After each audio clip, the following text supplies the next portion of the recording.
अब सभी को जय मसीह की। और आज हम पढ़ेंगे भजन संहिता 119 अध्याय उसकी 17वीं आयत से पढ़ेंगे। और आज का हमारा टॉपिक है मेरी आंखों को खोल दे। तो यहाँ पर लिखा है, अपने दास का उपकार करके मैं जीवित रहूं और तेरे वचन पर चलता रहूं। मेरी आंखों को खोल दे कि मैं तेरी व्यवस्था की अद्भुत बातें देख सकूं। मैं पृथ्वी पर परदेसी हूँ, अपनी आज्ञाओं को मुझसे छिपाए ना रख। मेरा मन तेरे नियमों की अभिलाषा के कारण हर समय खेदित रहता है। तूने अपने अभिमानियों को जो सापित है घुड़का है, वे तेरी आज्ञाओं से भटके हुए हैं। मेरी नामधरे और अपमान दूर कर, क्योंकि मैं तेरी चितवनियों को पकड़े हूँ। हालेलुया। आइए हम मिलकर प्रार्थना करें। धन्यवाद मेरे आसमानी खुदा, मेरे परमेश्वर पिता प्रभु जी, आज के वचन, आज के कलाम से मेरे पिता आप हर एक से बातें करें। आज का वचन पिता हर एक पिता परमेश्वर हर एक के लिए एक आशीष का कारण बने। जो भी सुने देखे उनकी आत्मीय आंखें खोले मेरे पिता, और वे आगे बढ़ने पाए तेरे मार्ग पे, तेरे वचन पर चल के तेरे राज्य के वारिस बने। परमेश्वर पिता आपके बेटा बड़े जितने देखे उनके ऊपर आप उपकार करें, उन ताकि वो जीवित रहें और तेरे वचन पे चलते रहे। और पिता परमेश्वर तेरे राज्य के वारिस बने। सुन दे मेरे ईश्वर राजा, सभी की तरह हाथ में सौंपते मेरे पिता। प्रार्थना सुना इसके धन्यवाद प्रभु जी, आप मेरे मुख से होकर बोले मदद सहायता कर। ये प्रार्थना दो भाई यीशु के नाम से मांगते आमीन। तो मेरे जी जो यहाँ पर हमने पढ़ा भजन संहिता 119 अध्याय उसकी 17वीं आयत से पढ़ा, अपने दास का उपकार करके मैं जीवित रहूं और तेरे वचन पर चलता रहूं। मेरी आंखों को खोल दे कि मैं तेरी व्यवस्था की अद्भुत बातें देख सकूं। मैं तो पृथ्वी पर परदेसी हूँ और अपनी आज्ञाओं को मुझे छिपाए, अपनी आज्ञाओं को मुझसे छिपाए ना रख। हालेलुया। यहाँ पर दाऊद कहता है कि अपने दास के ऊपर उपकार करके मैं जीवित रहूं और तेरी वचन पर चलता रहूं। इसलिए मेरी आंखों को खोल दे कि तेरी व्यवस्था की बातें, अद्भुत बातें को देख सकूं। क्योंकि मैं परदेश पर अकेला हूं, अपनी आज्ञाओं को मुझसे छिपाए ना रख। मेरा जी जो दाऊद जो है परमेश्वर से इतना प्रीति रखता था कि वो बार बार उससे बातें करता था और बार बार उसकी आराधना करता था। वो तार वाले बाजे बजाकर परमेश्वर की आराधना करता था और परमेश्वर से बातें करता था वचनों से। और वे कहता कि मेरी आंखों खोल दे ताकि मैं देख सकूं। सच में जो हमारी आत्मीय आंखें खोलना बहुत ही ज़रूरी है, क्योंकि यीशु ने कहा है नए नियम के अंदर वहाँ पर लिखा है मत्ती सुसमाचार के अंदर कि शरीर का दिया आँख है। यदि ये तेरी आँख अंधकार तो तेरा सारा शरीर अंधकार में है। तो मेरे अजीजों इसलिए दाऊद भी कहता है कि मेरी आँखों को खोल दे। मेरे अजीजों हम शरीर की रीति से देख सकते हैं, वो दुनिया को देख सकते हैं, दुनिया की बातें देख सकते हैं, दुनिया के काम कर सकते हैं, लेकिन हमें आत्मिक आंखें खोलवाना परमेश्वर से बहुत ज़रूरी है ताकि हम आत्मिक बातों को भी देख सके। क्योंकि जिनकी आंखें खोल जाती है आत्मिक रीति से, वो परमेश्वर के वचन को पढ़ते हैं, उसको सुनते हैं, उसको मानते हैं, उसके ऊपर चलते हैं, ताकि उनकी आंखें खोल चुकी हैं। भाई इसीलिए वो दाऊद भी कहता है कि मेरी आंखें खोल दे ताकि मैं तेरे अद्भुत कामों को देख सकूं। मेरे अजीजों हमारी आंखें खोलना बहुत ही जरूरी, इसलिए आप भी कहें कि हे यहोवा, हे पिता, हे प्रभु यीशु, मेरी आंखों को खोल दे ताकि मैं आत्मृति से देख सकूं।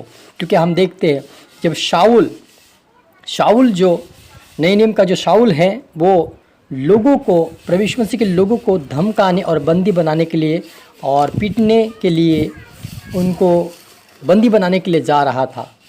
लेकिन जब रास्ते में यीशु ने उसे दर्शन दिया तो उसकी आंखें क्या हो गई थी, अंधा हो गया था वो, और वे 3 दिन 3 रात तक नहीं देख सका। और जब उसकी आंखें खोली तो उसी दिन से उसका जीवन, उसका हृदय, उसका स्वभाव, उसका चरित्र पूर्ति से बदल गया और प्रभु यीशु मसीह में घोल-मूल हो गया। और वे प्रभु यीशु मसीह की भक्ति आराधना करने लगा, उसकी सेवकाई में जाने लगा। क्योंकि उसकी जो आत्मीय आंखें थी उस समय, जब वो प्रभु यीशु मसीह से नहीं मिला था, प्रभु को नहीं देखा, तब तक उसकी आंखें बंद थी, आत्मीय आंखें। लेकिन जब प्रभु ने उसकी आंखों को खोल दिया तो वो स्पष्टता से देखने लगा और वे परमेश्वर की आराधना करने लगा। तो आप और मुझे भी यही प्रार्थना करें कि प्रभु यीशु आप मेरी आंखों को खोल दें ताकि मैं तेरे वचन को देख सकूं, सुन सकूं, पढ़ सकूं, जान सकूं, उसके ऊपर चल सकूं। आप प्रार्थना करें, आपकी आंखों को वो खोल देगा। क्योंकि वो कहता है कि मैं परदेसी हूँ। सच में जो इस संसार के अंदर हम परदेसी के समान है, एक मेहमान के समान है, कुछ दिनों या कुछ सालों के लिए हैं, और हम नहीं जानते कि हमारे जीवन में कब क्या हो सकता है।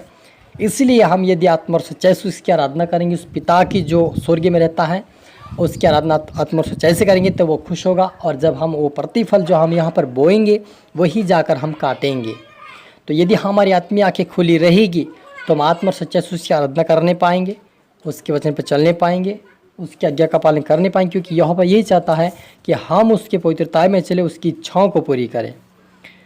और लिखा है, तेरी चितौनियाँ मेरी सुख मूल और मेरे मंत्री हैं।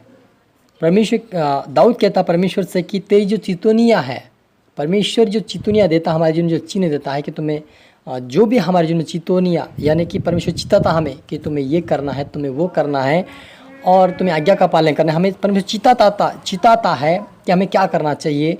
तो वो सारी बातें चितौनियाँ मेरे सुख मूल और मेरे मंत्री हैं। हमारे मन के अंदर जब परमेश्वर चितौनियाँ डालता है, हमें चिताता है कि तुम्हें आज्ञाओं का पालन करना है, तुम्हें प्रार्थना करना है, तुम्हें वचन पढ़ना है, तुम्हें मेरे लोगों के लिए सुसमाचार सुनाना। ये परमेश्वर में क्या करता है, चिताना मतलब कि हमें परमेश्वर सावधान करता है कि तुम्हें कहाँ जाना है। तो ये बातें कहता है कि तू मेरा मंत्री, मेरे मन का तू मेरे मंत्री है। हालेलुया। सच में जो हमारा परमेश्वर हमें चिता देता है कि हमारे साथ क्या होने वाला है। चितौनिया का मतलब होता है कि हमें चिता देता है, परमेश्वर हमें सावधान कर देता है कि तेरे साथ ये होने वाला है। तब हम क्या करते हैं, चिता जाता है हम कि यानी चितौनिया, यानी कि हम हमारी जो ज्ञान इंद्रिया से बाहर हैं उसे हमें परमेश्वर बता देता है कि हमारे साथ क्या होने वाला है। हमें चिताता है कि हम तेरे साथ ये होने वाला है, वहाँ मत जाए। तुझे सताने वाले लोग हैं, सताएंगे इसलिए तू वहाँ मत जाए। परमेश्वर क्या कहता है, हमें चिता देता है, हमें पहले से अगुवाई कर देता है कि हमारे साथ क्या होने वाला है। इसलिए वह कहता है कि तू मेरा मंत्री है। सच में हमारा परमेश्वर हमारे मन को जांचता है, हमारे मनो से बातें करता है, हमारे जीवन से बातें करता है, हमारे सोच विचार से बातें करता है और हमारे आत्मा की खोल देता है, हमारे मन को खोल देता है ताकि हम उसकी आराधना भक्ति सच्चाई आत्मा सच्चाई से करें, उसके मार्ग के पर चल के उसके राज्य के वारिस बने। इसलिए परमेश्वर अपने कार्य को पूरा करता है। हालेलुया। आइए मिलकर प्रार्थना करें। धन्यवाद मेरे आसमानी खुदा, मेरे परमेश्वर पिता प्रभु जी, आज के वचन आज के कलाम से मेरे पिता बारीक से बातें क्या धन्यवाद प्रभु जी। दाऊद कहता है कि तेरी चितौनियाँ मेरे सुखमूल और मेरे मंत्री है। सच मेरे पिता आपकी चितौनियाँ जो हमें आप चिताते हैं कि हमें क्या करना है, कैसे चलना है, क्या करना है, इन सारी बातों को, आने वाली बातों को बताने के लिए परमेश्वर आपका थैंक्स है पिता।